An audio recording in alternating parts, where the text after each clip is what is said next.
of Medicine, University of Sarajevo, Republic of Srpska, Bosnia and Herzegovina, and I'm from Department of Prosthodontics. As I already said, on the few next slides, I would like to present you our faculty, our little place in southeast of Bosnia and Herzegovina. Foča is a little town in southeast of Bosnia and Herzegovina. It is around 340 kilometers distance from Belgrade, its capital of Serbia. It's around 170 kilometers from Adriatic coast and also 70 kilometers apart from Sarajevo. It is a capital town of Bosnia and Herzegovina. Foča and its surroundings, there are many natural beautifuls which attracts many tourists for many years. And there are many lakes, many mountains, many forests. And our river Drina is very famous concerning the rafting, and many tourists come and do the rafting. There are two rivers, Drina and Čekotina. It's a really beautiful place, and I invite all of you to come and see our Foča. Concerning our faculty, we are founded in 1993.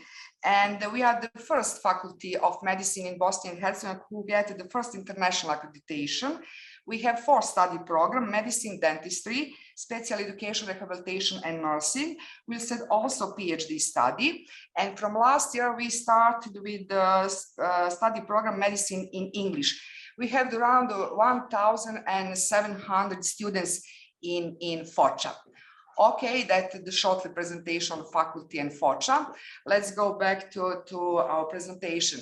Today I will talk, excuse me, do you see my presentation? Everything is okay? Is it okay? Okay. Yes, okay. it is. Thank you. Thank you. Today I will talk about TMD, temporomandibular disorders definition, clinical view, epidemiology, etiology, classification, diagnosis, and therapy. The stomatognatic system is the most common name for the set of organs and tissue that jointly perform the functions of chewing, swallowing, speaking, breathing, and sucking. A harmonious relationship between all components is necessary for functional efficiency and maintaining health. Sorry. Under physiological condition, stomatognatic system is highly resilient and adaptable, adapts quickly, and constant functional stimuli keep it in good shape and increase resiliency. However, prolonged irritation, non-physiological load on natural teeth or facial muscles or temporomandibular joints can lead to excessive physiological load, dysfunction, and damage on this tissue. As we know that the chain is strong as its weakest link is strong.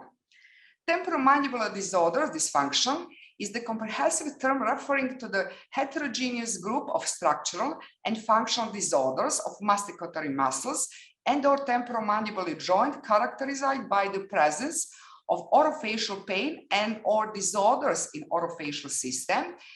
It is a subclass of musculoskeletal disorders of recurrent or chronic course with significant fluctuation of signs and symptoms, and the most commonly present disorders of neodontogenic origin. In clinical picture, clinical view, we are faced with pain and signs of function disorders.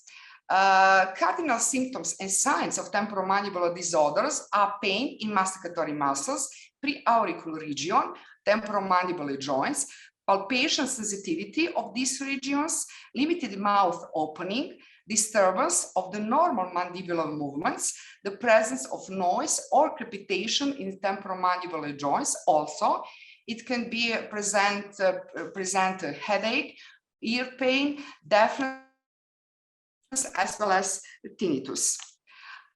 When we talk about pain, one of the definition is pain, a complex experience resulting from the interaction between the integration of input information and the subsequent activation of antinociceptive response.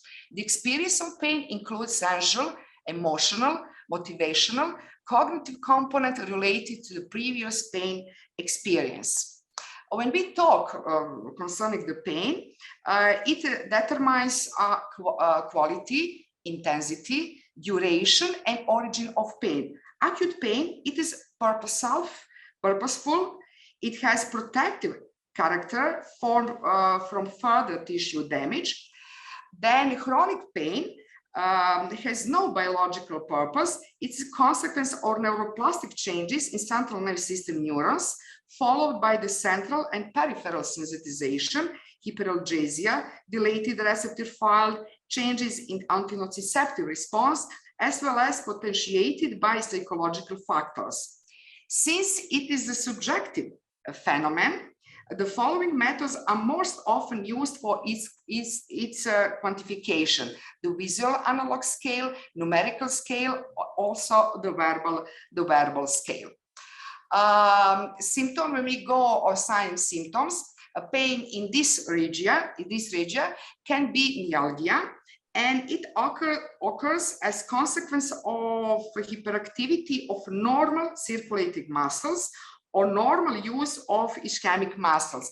And that is the characteristic of this myalgia pain. It's regional, blunt pain in the elevators muscle can occur in peace and intensify during the mandibular function, more pronounced in the morning and evening, and intensity from scale from 3 to 7 on the scale from 0 to 10. The other pain, arthralgia, occurs as a consequence of stimulation of nociceptors in the disc ligaments, retrodiscal tissue, and joint capsula. But in this moment, it's very important to get acquainted with psychological and psychosocial aspect of the progress of the acute to chronic pain. In the first phase, when pain is acute, the patient can feel fear, concern, anxiety. But when we go further, if this becomes the second phase, the subacute pain, the patient can feel helplessness, anger, sadness, somatization. But at the end, when pain becomes a chronic pain, is the third phase. It is a complex interaction between physiological, psychological, and social process, and depression is very, very often present. Very often present. There is symptoms and signs of TMD very, very often present. It's the limited mouth opening. As we know, in the normal range on mouth opening, it's around from 4 to 6 centimeters. But in some kind of disorders, this mouth opening is reduced, and it is no more than 2 centimeters. It was too limited for intakes the food, for some dentistry procedure, and it is very serious condition.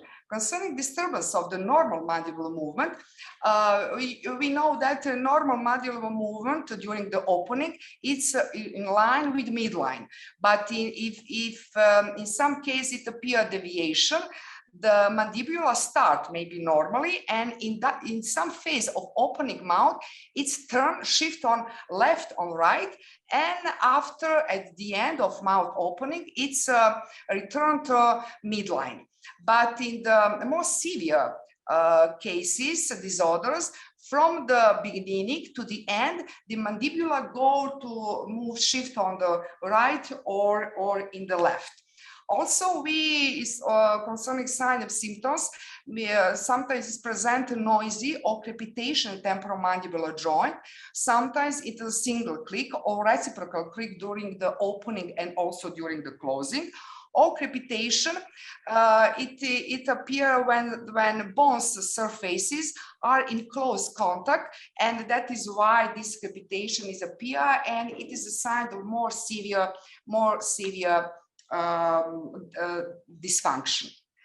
Numerous epidemiological clinical experimental studies have been conducted, but results are difficult to compare due to the different methodology used, the non-standardization of diagnostic protocol, and it's depend if studies are conducted in clinical or general population. So there is data concerning the general population that signs of TMD can range from 1 to 75%. Symptoms can range from 5 to 33%. The age of population, it's around from 20 to 40 years old. When we are talking ratio of women and men, it's more frequently in women population. And from patients who need the therapy, who requires the therapy, from 1.5 to 7%, 4 times these patients are women. It is necessary to know the etiopathogenesis in order to arrive at the correct way that will lead to the appropriate therapy. Over the time, it's made a turn in the concept related to TMD. At the beginning, occlusal disharmony was discussed as the sole underlying cause of TMD, so therapy was focused on the occlusal adaptation.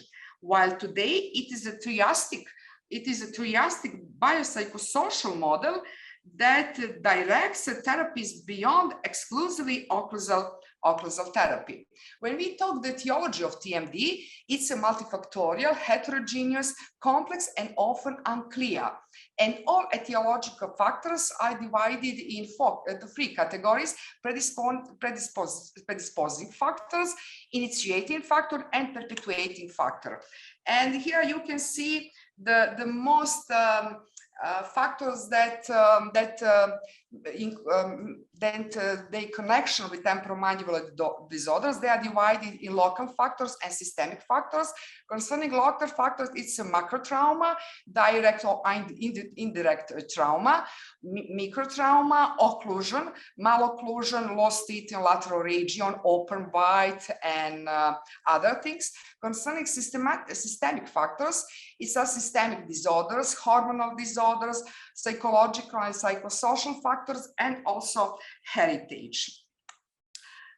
Concerning the TMD classification, it is really necessary to assist the research with the insight into the prevalence, etiology, and natural course of specific disorders, and establish treatment effectiveness, and also to generate protocols that are repeatable, both among clinicians and researchers.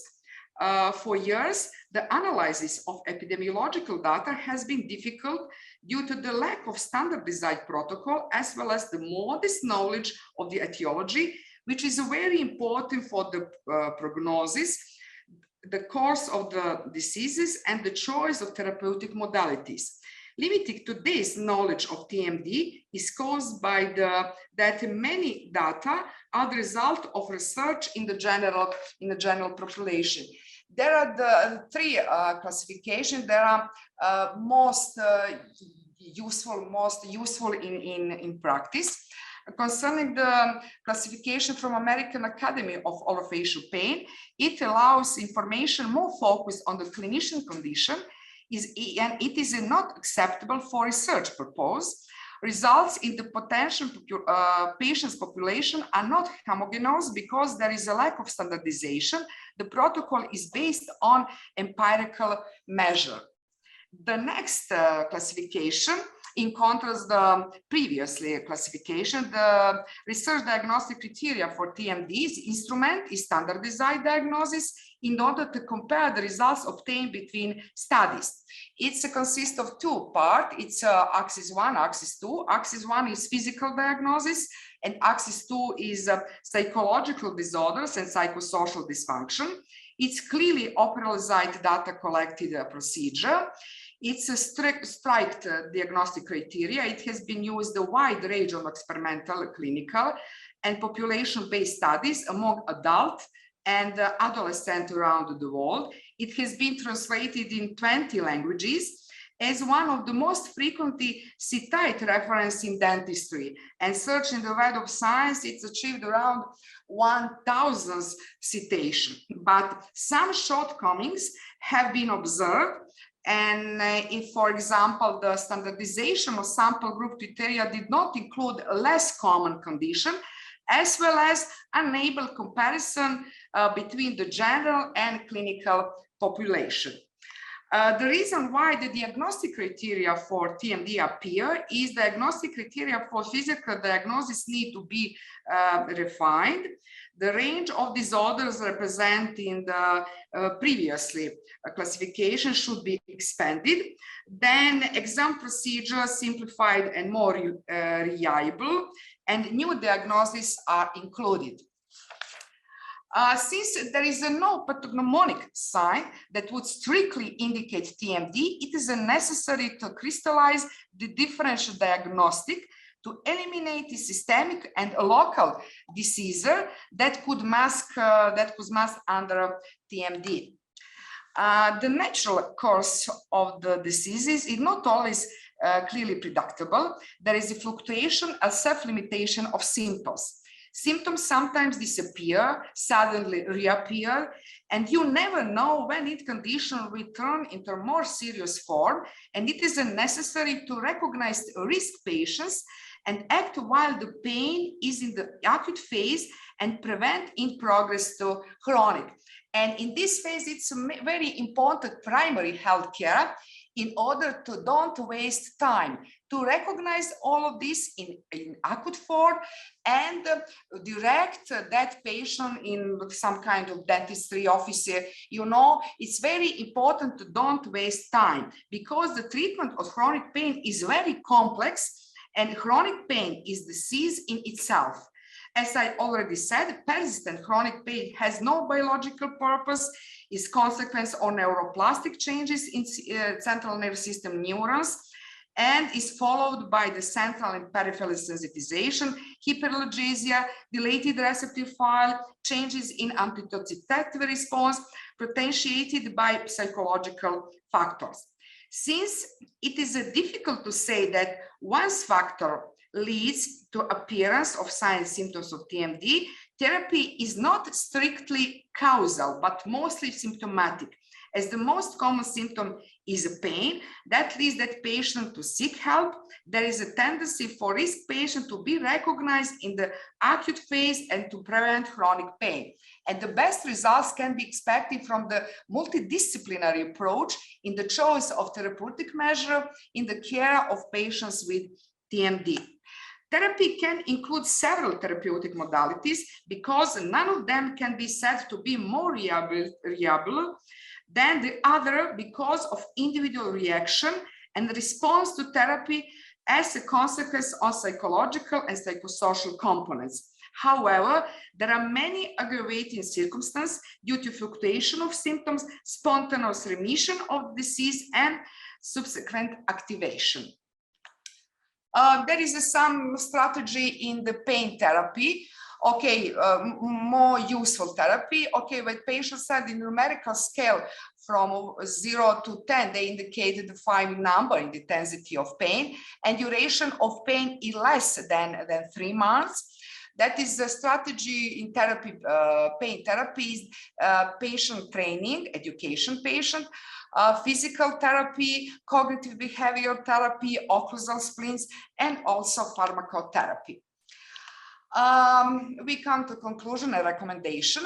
TMD is chronic disease. The course of disease is often difficult to predict. The pathophysiology is still unexplained. The etiology is often multifactorial, unclear. Then for diagnosis and difference diagnosis purposes, a comprehensive assessment of the patient's condition requires think twice before it acting, and standardization of diagnostic protocols and better communication between clinician and the research in this field is really necessary. Then direct therapeutic procedures towards the reversible ones, non-invasive modalities. It is a symptomatic therapy more often than causal. Multidisciplinary approach is the choice of therapeutic measures, and it is really necessary that staff training. It's needed subspecialization. It's our recommendation, of course. It's needed subspecialization in this field, and also establishing diagnosis and therapy of TMD pain management center. Thank you for your attention. And it is also nature miracle here near the Foča. It's the sand pyramids. And I see that there is a couple in the world, maybe America, France, Serbia, and here in Foča. Thank you very much for your attention.